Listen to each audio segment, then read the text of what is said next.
चिराग जी अपने आका को खुश कर रहे हैं। चिराग जी को तो मंथन करना चाहिए, जो उनकी बुरी तरह हार हुई है मध्य प्रदेश और राजस्थान में। ईवीएम की वजह से आप 3 राज्य हारे। निश्चित तौर पर मैं प्रूफ देखा रहा हूँ ना। अमेरिका ऐसा राष्ट्र जहाँ ईवीएम से वहाँ वोटिंग नहीं होती है, वहाँ बैलेट से वोटिंग होती है। हम लोग तो मांग कर रहे हैं कि बैलेट से करवा के देख लो। 5 राज्य के चुनाव में 3 राज्य बीजेपी के खाते में गया और उसके बाद चिराग पासवान ने मोदी जी की तारीफ की और उसके बाद कहा कि एक अकेला जो है वो सब पे भारी है। हमारे साथ इंडिया अलायंस और राष्ट्रीय जनता दल के नेता अनिल कुमार साधु जी हैं। साधु जी, इंडिया अलायंस ताश के पत्तों की तरह बिखर गया, चिराग पासवान तंज पे तंज कसे जा रहे हैं आप लोगों पर। देखिए, इंडिया गठबंधन एक स्तंभ, मजबूत स्तंभ है और जहां हमारी गठबंधन की हार हुई है, मैं गठबंधन नहीं कही उसको, एक पार्टी की हार हुई है, कांग्रेस की, वो चिंता के विषय तो ज़रूर है। लेकिन हमारे कांग्रेस के जो भी साथी हैं बैठकर मंथन कर रहे हैं और चिंतन भी कर रहे हैं कि क्यों हार हुई है। इस पर हम लोग को नर्वस नहीं होना है।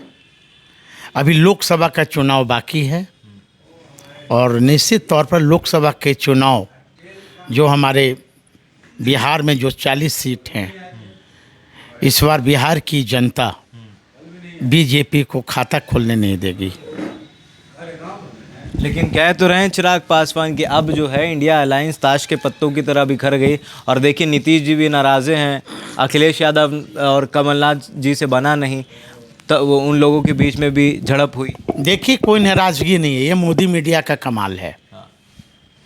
नहीं, कमलनाथ ने तो कहा ना, कमलनाथ जी ने तो कहा था ना कि कौन है अखिलेश यादव। नहीं, मैं कह रहा हूँ ना कि ये मोदी मीडिया का कमाल है, कोई नाराज नहीं है।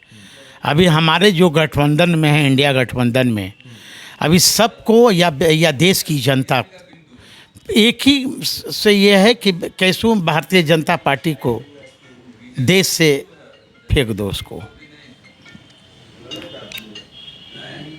जिस तरह भारतीय जनता पार्टी मणिपुर में, अब पूर्व में भी 2-3 माह पहले वहाँ जिस तरह दलितों के घर, आदिवासियों के घर आग के में उसको ये कर दिए गए, जला दिए गए आग से।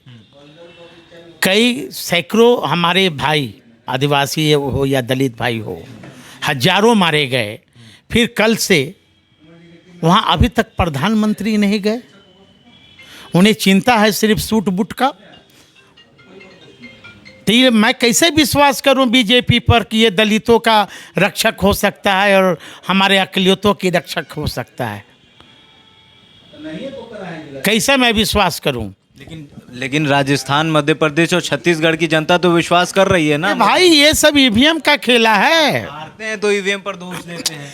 आप तेलंगाना जीते, अमेरिका ऐसा राष्ट्र, आप तेलंगाना तो जीते ना। अमेरिका ऐसा राष्ट्र जहाँ ईवीएम से वहाँ वोटिंग नहीं होती है, वहाँ बैलेट से वोटिंग होती है।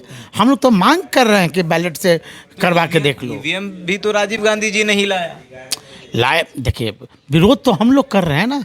जिस तरह ये बैठे हुए हैं लोग केंद्र में, पहले तो ये केंद्र के लोग जवाब दें ना कि बिहार का विशेष राज्य का दर्जा क्या हुआ। आप सवाल से उधर मत जाइए। आप कह रहे हैं कि ईवीएम का दोष है, ईवीएम की वजह से बीजेपी चुनाव जीती। हिमाचल आप जीते, कर्नाटक आप जीते, तेलंगाना आप जीते, और जब 3 राज्य में हार गए तो ईवीएम का दोष दे रहे। कमियां रही हैं आप में। कमलनाथ जी जा रहे थे धीरेन्द्र शास्त्री जी के पास, कहीं ना कहीं वो भी एक असर दिखा है। अभी आप ओबीसी की बात करते हैं और आपके नेता हिंदुत्व की बात करते हैं। जहाँ जिस चुनाव की आप बात कर रहे हैं, वहाँ एक उम्मीदवार है बहुजन समाज पार्टी का।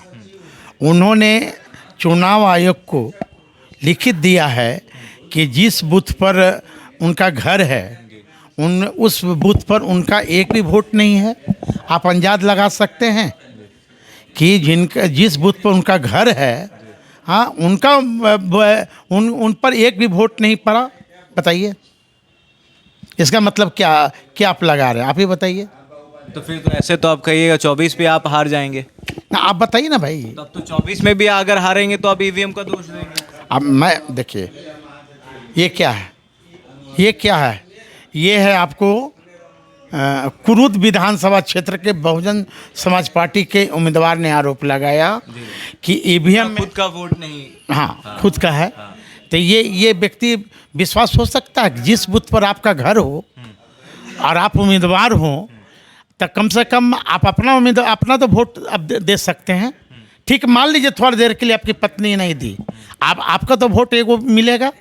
अब इनका यही आरोप है कि हमारे पत्नी है, हमारे बच्चे हैं, हमारी माँ है, हमारी पिता है, कसम 6 से 7 वोट भी तो मिलता। तो इसे क्या अंजाद लगाया जाए कि ईवीएम का खेल नहीं हुआ। मैं प्रूफ देखा रहा हूँ ना। तो ईवीएम की वजह से आप 3 राज्य हारे। निश्चित तौर पर ये लोग किए।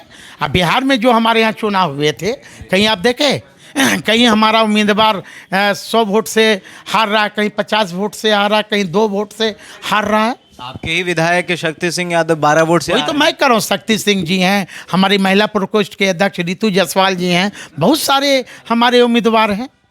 चलिए इस पर क्या कहिएगा? चिराग कह रहे हैं एक अकेला भारी है, काफ़ी है। चिराग जी अपने आका को खुश कर रहे हैं। चिराग जी को तो मंथन करना चाहिए, जो उनकी बुरी तरह हार हुई है मध्य प्रदेश और राजस्थान में। इनको तो वोट कटवा पार्टी का दर्जा दिया जाए।